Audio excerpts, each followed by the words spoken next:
Tosa. Get out of here. Hi guys, welcome back to my channel. It's your girl Ozee. How are you all doing? Hope you guys are good. Hope you guys are fine. If you're new to this channel, kindly click on the subscription button, click on the notification bell to let you know whenever I post any new feed. See, yo, my people, what exactly is going on with Onyeka? What is going on with her? So I've seen some diary sessions of the housemates, starting from Double K to Wanni X Handi to Banter to Checkers to Ozee. Yes, I think they're about the ones that have gone to the diary session. And the vibe I'm getting from them all, like there are different vibes I'm getting from their diary sessions. Let me start with that of Checkers, right? So they came into the diary session.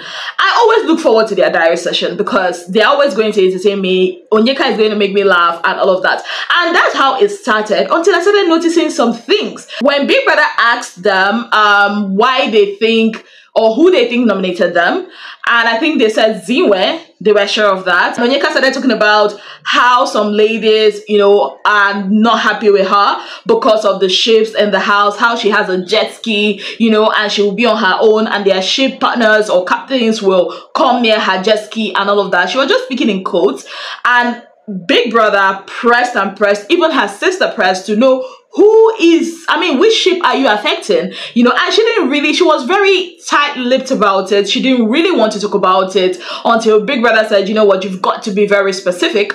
And then she said, Ozee and Victoria's ship. And I was like, what? Ozee and Victoria's ship? From where to where, Bikono? Like, how? My people. Even Big Brother was like, the same ship you are a passenger in. And she was like, no, she's very single. Like, made it very obvious to tell us that she is very single. Why? I do not know, even though I feel like I know. I'll tell you guys in a bit.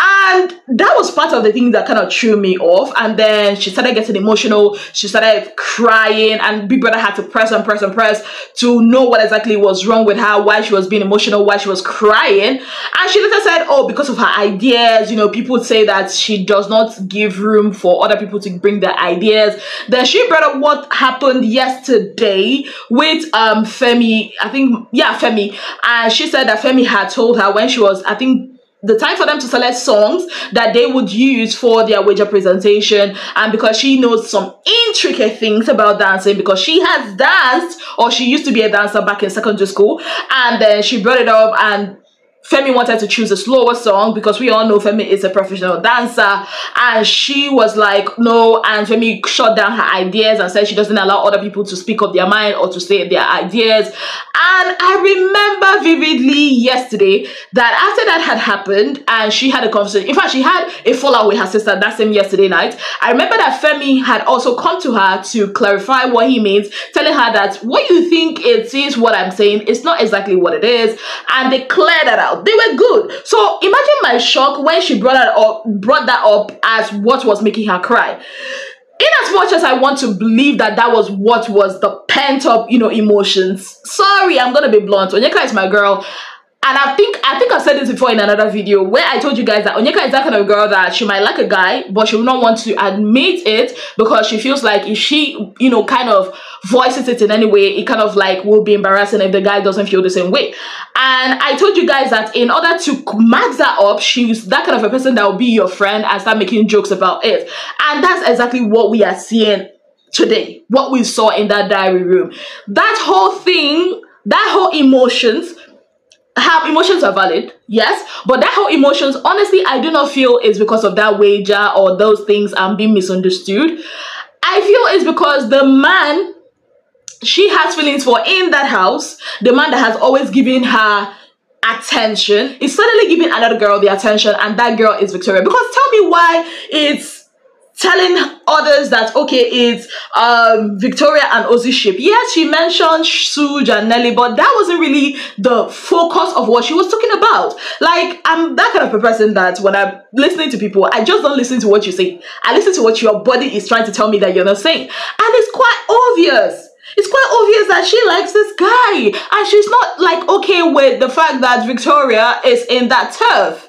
And you guys also remember, before I think it was yesterday or the day before, she has gone to Victoria to say, oh, let it not be awkward, you know, I don't have anything to do with Ozee, you can have him, blah, blah, blah. And Victoria was like, that was like very awkward discussion. And the day after, that was yesterday morning, she has gone to Ozee and was like, how is your sheep now? And Ozee was like, which sheep? Do I have any sheep? Like, yeah. And you guys also remember that when Wanni, Handi, and Sean were teasing Ozee about his flirtatious ways with the girls in the house, reminding him that he has a girlfriend on the outside. Remember that Onyeka walked into that conversation before walking out? If you guys are really observant, you will know this. So I think all of this kind of like bored to what we saw, you know, in the diary room. Okay, I'm going to take a step back and say, okay, maybe that's not the issue. The issue is actually because she feels like she's being misunderstood. Another issue I've noticed with Onyeka is this, right?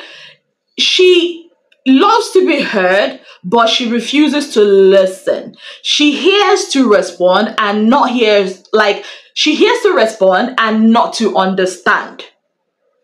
And that's a big problem. We've seen it with her sister, how she wants to like lord over her sister, tell her sister should do this, her sister should do that. But she wouldn't want to listen to her sister. I think that's also part of what led to her disagreement with her sister the day before. And now she's bringing it up again. People are trying to advise her, maybe, you know, there's no way the whole house is ganging up against you. There's no way the whole house, why would they, even your own sister, gang up against you? And she's like, no. And her sister was trying to let her understand that, no, this is not what it is. And baby girl was still stuck in her ways, and Big Brother was like, I'm done with this. Like, that whole diary session, I think the end was really pissing me off. I'm not gonna lie. It pissed me off because we were hearing commotions on the outside and we wanted to know what was going on. I mean, person outbreak, person here, this like Big Brother house. What exactly is going on? And this girl was still in that diary room telling Big Brother, advise me. It was so, oh God, it was terrible that Big Brother was like, you know what? All the advice I have to give you concerning this matter, baby girl, I have given it to you. You still do not want to listen. Maybe you should do some introspection and know that, okay, there's no way 20-something people, you know, will just be on your case. I mean, baby girl, you led them, you know, to win the wager that they won in the second week. Why can't you just take other people's ideas? Even if you want to add something, there's nothing bad in it. Wager is a communal effort, not just a one-person show. Ha! As if that one was not enough. Ha! Ben. See, I don't know. I don't think these people understand what partnership is all about. Partnership is covering your partner's lapses, not exposing your partner to the world, not throwing your partner under the bus. That is why no matter what, you see the twins in the house, both Wanni x Handi and them by the way twins, I'll always give them thumbs up because they know how to cover each other. This other pair, like, TJ was already down, and I do not understand why Big Brother was still. I get it, I get the weight of what he has said, but I mean, now the man is already down. What do you people want from him? I was expecting them to give him something joyful news. And to top it all, his father was like, well, I'm so disappointed in him. That was what Ben was saying. I'm so disappointed in him when he was saying that. And Big Brother was like, nah, you're taking a piss now. You're taking a piss now, Ben. When he was saying that, what were you saying? Did you tell him you were disappointed at him? Did you tell him to stop? You did not. And now you have the audacity to sit here to claim to be a saint? Or am I even going to talk about Zinwe? They just left the diary room before I started recording.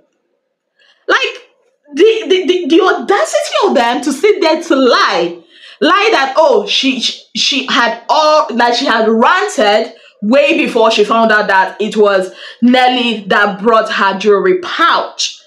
You were literally calling that girl an arm robber, a thief, and Nini. For those of you who do not know who Anini is, Anini is like this famous robber in the past in Nigeria. Yeah? Yes. Like in the 90s. Very famous, terrible arm robber. So you were making references to that and calling Nelly that. And somehow you sit and say you don't know why you and her are not in good terms. Make it make sense now. And Big Brother even went ahead to tell her, do you remember the conversation you had with Ruth? Do you remember that conversation? And, you know, you don't remember, you know, you never said anything malicious against Nelly. And she was like, no, Big Brother, no. And even the Saturday night conversation where Ruth had explained, even Zion said that she was the one that brought it out and put it in that place. Why didn't you feel the need to call her Anini too? Like, the selective annoyance or whatever in that house. The diary session, it was just annoying. Like, I watch the diary session, I'm amused, and then I'm just pissed off. Like, make it make sense. I'm talking about Wanni ex Handi. Zima is no longer their mommy now. They have unmothered her, if that makes any sense. Zion says even if they don't unfather him, he has, you know, unfathered them. Imagine coming to Big Brother where you're supposed to be focusing on 100 million, you're there answering Papa and Mama. Anyways, I don't even believe I just said that. Anyways, Ziwe said, Zion and Chinwe said that, I mean, what the twins had exhibited on Saturday, or sorry, on Sunday, was a crass behavior. It was disgusting. You know, you don't hit a person when the person is down. And I asked, and I think that has been my question all this while. When Ruthie was saying those things to her and her sister, what did you do?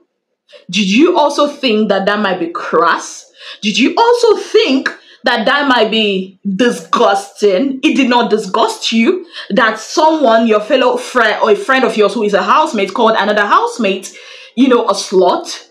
It did not disgust you that another housemate claimed that two housemates that are sisters were engaging in incest?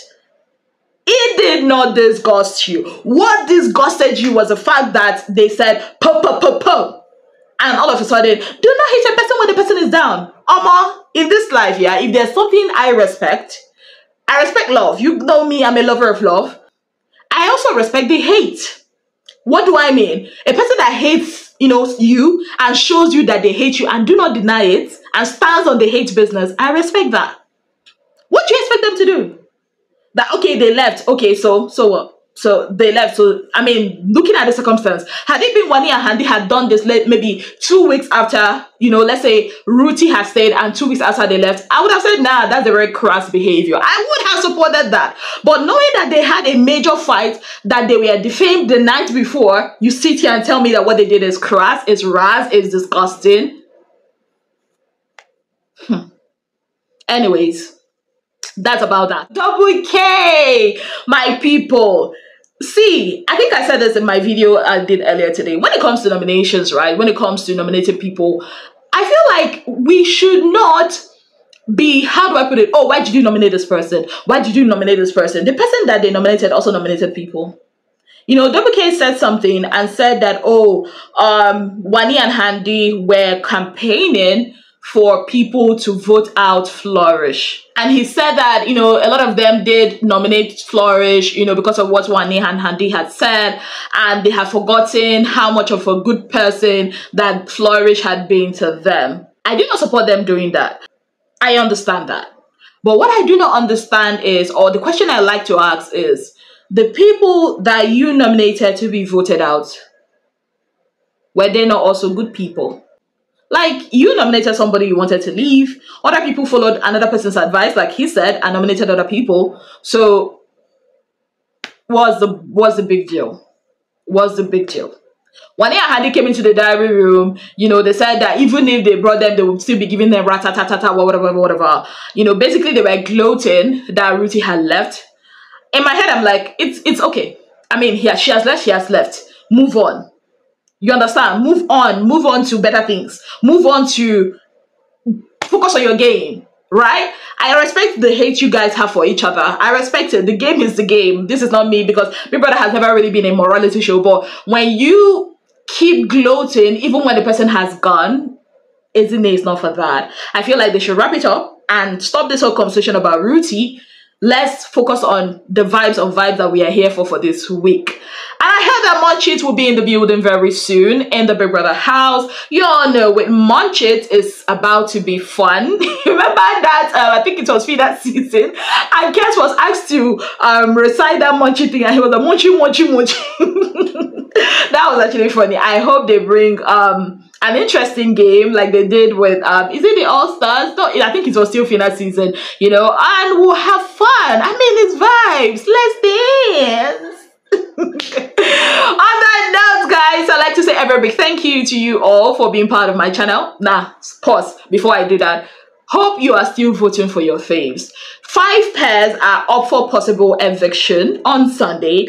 We have Banter, we have Chinwe, we have Double K, we have Checkers, and we have Wanni x Handi. Their fate lies in your hands. This is not the time to go and be defending whatever on social media. They say, oh, Checkers are this. I agree. Transfer all your anger where? To voting. If they say Wanni and Handi their ass, accept it. Transfer it to what? Your vote. They say Double K are boring. Transfer it to vote. They say Chinwe is pregnant. She's expecting Big Brother's grandbaby. No problem. Transfer baby money to voting. Right? They say better. Ben is talking too much. Transfer it to voting. Vote for your fave so that we will not have any surprises on Sunday. You don't know how many people Big Brother want to kick out. I mean, Big Brother kicked out 2. We never expected it. We never expected it. So he might as well decide to kick out 3. No matter what you do, make sure your fave does not fall into the bottom 3 because that's a very dangerous place to be. So back to my sign out. Thank you very much for being part of my channel. If you have not yet subscribed, kindly click on the subscription button. Click on the notification bell to let you know whenever I post any new video. Until I come your way again, I remain your darling girl, Ozee Williams. Have yourself a beautiful, wonderful day ahead.